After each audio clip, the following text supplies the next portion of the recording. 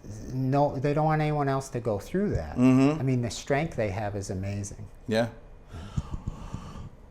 What do we need to do to get a hand around this? That's a good question. And what are we doing wrong? Or what are we doing that's ineffective? Yeah, I think, again, this is my life. 24/7, I live, breathe, talk, teach, walk, recovery. So from my point of view, the stigma has to stop. We have to recognize this is a disease. It's not a disease concept, it's a disease. We have to be honest.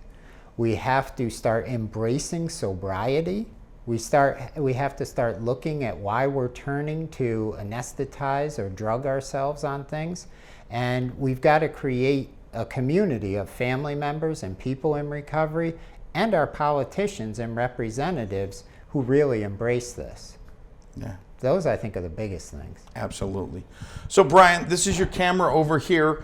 If there was someone watching that's still sick and suffering, what would your message be to them, or a family member of someone that's still sick and suffering? What would your message be to them? My message to you, if you are caught in that place, in the disease of addiction, or you know someone who is, reach out, get help. There are so many things and resources that you have right now. You don't need to suffer in silence. You don't need to be alone. Brian, thank you so much. Thank you, Dean. Always good to see you. You too.